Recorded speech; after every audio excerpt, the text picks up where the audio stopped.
네, 시장에 대한 전략들 조금 더 자세하게 들여다보겠습니다. 김민준의 스페셜 원 시간인데요. 함께 해주실 분 토마토 투자클럽의 김민준 전무관님 웹캠으로 연결하겠습니다.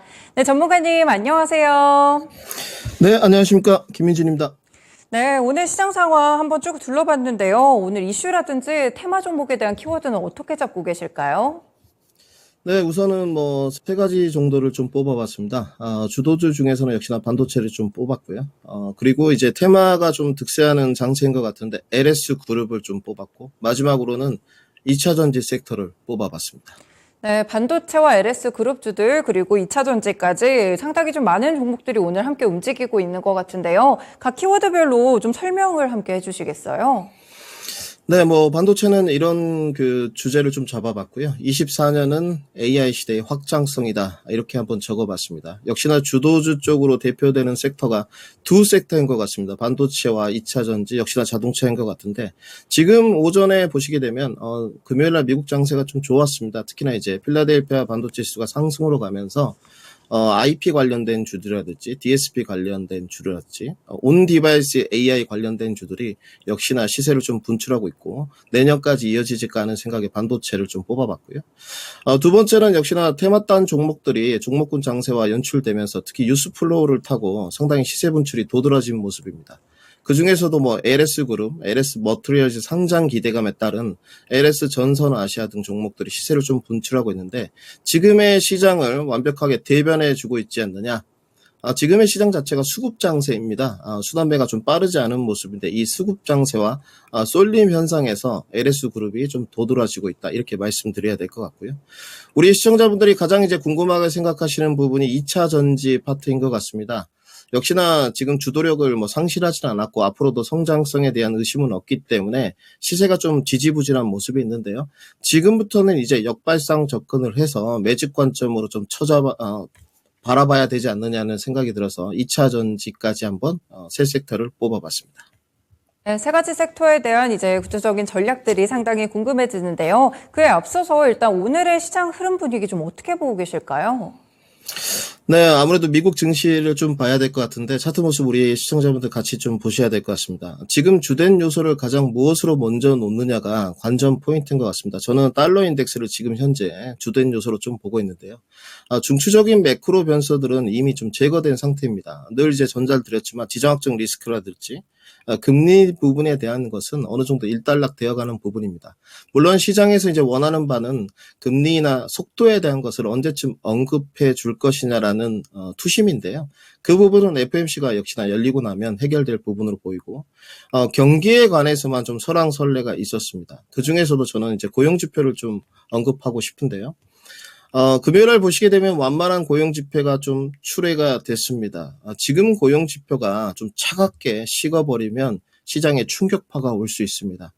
미국 시장의 소프트 랜딩을 뒷받침하는 강력한 요소가 고용이기 때문에 이 고용 지표가 이제 미지근하게 완만한 둔화로 이어져야 되는데요. 그런 모습이 좀 연출되었고 단지 완만한 고용 지표가 나오다 보니 결국은 금리 인하에 대한 기대감은 좀 사그라든 것 같습니다. 그래서 달러 인덱스가 조금 치솟은 모습이 있었고 금요일날 달러 인덱스가 104불까지 넘어가는 장세였습니다. 그렇다 보니까 10년물 국채 또한 2.8%가 상승된 채 마감이 됐습니다. 4.24에 마감이 되었는데요. 올해 국내 증시를 오전에 좀 보게 되면 이런 악재와 호재가 하나씩 맞물리는 장세였던 것 같습니다. 이런 표현을 좀 하고 싶은데요. 하나를 얻고 하나를 좀 잃었습니다. FOMC에 대한 방향성도 지레짐작을 좀 해본다면 결국은 완만한 고용 지표가 좀 확인되었기 때문에 금리 인하에 대한 속도는 빨라질 수는 없다. 단지 하방 경직성은 좀 강하게 미국에 대한 경기 침체가 완만하게 가고 있기 때문에 확보되지 않았냐 생각을 하고 있고요. 그리고 이제 금주에 여러분들은 아시다시피 FOMC와 내일 또 이길 CPI 발표라든지 PPI라든지 또 양옵션 만기일까지 이벤트가 좀 질비해 있는 상태입니다. 결국은 우리가 확인하고자 하는 것은 연준의 방향성입니다. 연준의 방향성을 확인하고자 하는 투심이다 보니까 오전에 좀 주도주 쪽에서는 반도체 강한 모습이 있었지만 주도주 추세 반등보다는 오후에는 관망세가 도드라지게 좀 연출될 것으로 저는 판단하고 있습니다. 확실히 시장 분위기가 조금은 박스권에 좀 갇혀있는 그런 느낌들이 나는 것 같은데요. 그러면은 한 주 동안 이제 앞으로 12월도 얼마 남지 않았으니까요. 이번 주에 이벤트도 왔는데 전략들을 좀 어떻게 잡아야 될까요, 전문가님?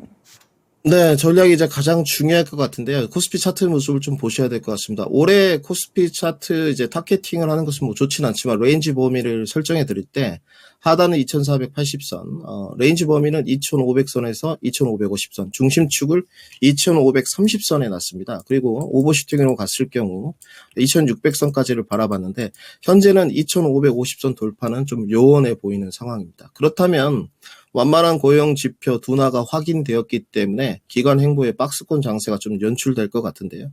그 안에서도 역시나 우리가 주도주 쪽을 잘 봐야 됩니다.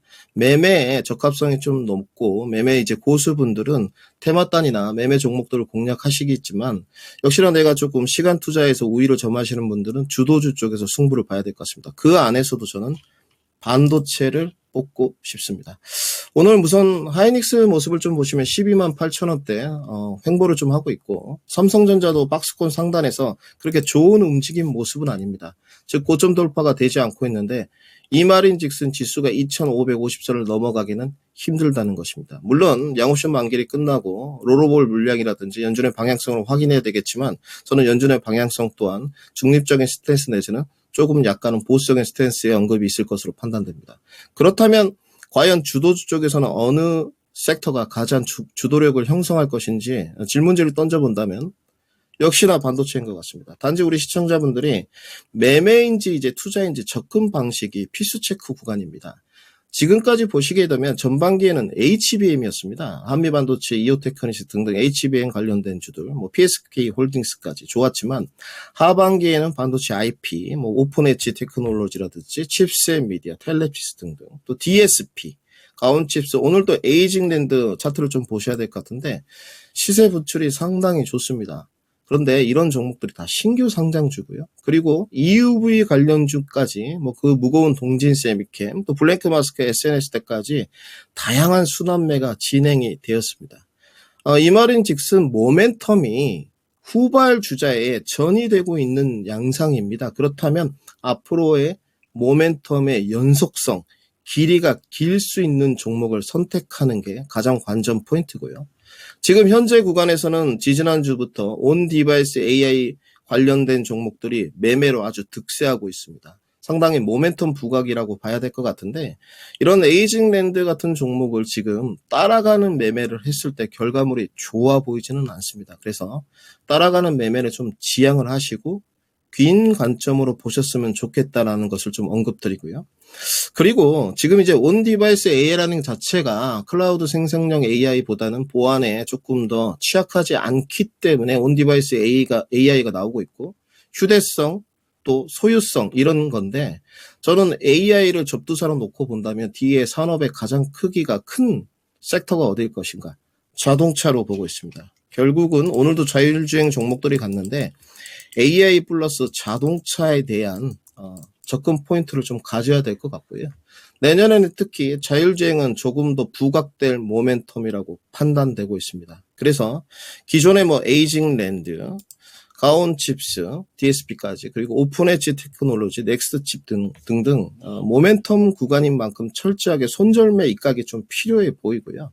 손절매가 없다면 IP 기업들은 재평가 구간에 실적이 도드라지지 않게 나오고 있지 않기 때문에 주가가 조정받을 공산이 큽니다. 그래서 지금은 12월 연말 장세를 보지 마시고 내년 1월, 2월에 3월에 조금 더 우호적인 섹터를 가져가시는 게 맞고요. 한 주간을 우리가 이제 오늘 첫 방송입니다. 데일리 방송을 할 텐데 한 주간을 절반으로 놓고 본다면 FOMC 이후에 악재든 호재든 재료는 나오면 소멸입니다. 재료가 소멸된 이후에 매집 관점 내지는 눌림목 접근이 이런 반도체 파트에서 가장 주도력이 있고 또 유효할 것으로 저는 판단하고 있습니다. 네, 반도체에 대한 전략을 굉장히 자세하게 전해주셨는데요. 확실히 좀 HBM에서 모멘텀들이 좀 전이가 되고 있는 모습들이고 종목을 잘 선택하고 긴 호흡으로 접근을 하는 게 중요할 것 같습니다. 일단 이번 주에 워낙 큰 이벤트가 있어가지고요. 시장에 대한 전망 어떻게 보세요, 전문가님? 네, 오늘 뭐 출발 월요일입니다. 월요일인데 아까도 말씀드렸지만 하나를 얻고 하나를 잃었습니다. 아마 FNC 내용도 이럴 겁니다. 미리 우리가 이제 매크로 변수에 대해서 예측을 할 수는 없습니다만은 결국은 방향성 설정까지 가야 되는 게 전문가의 역할인 것 같고요.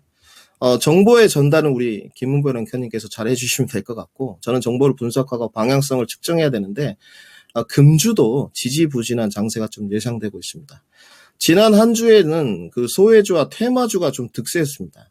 뭐 요소수라든지, 정치인맥이라든지, 정말로 그 좀 캐캐 묵은 섹터들이 올라왔는데, 뭐 소화폐렴 관련주들, 금주도 마찬가지로 테마가 돌아가는 순환매입니다. 특히 오늘도 뭐 이낙연 관련주라든지 정치인맥, 또 서울해봉 관련주들, 또 다음 주에 여러분들 아시겠지만 이순신 3, 김윤식 배우가 출연하는 영화가 개봉이 됩니다. 그래서 덱스터라든지 오늘 시세 분출을 벌써 하고 있습니다. 과연 그런데 이런 영화 관련 종목이라든지 정치인맥 테마라든지 오늘 로봇도 좀 움직이는데요. 게임까지.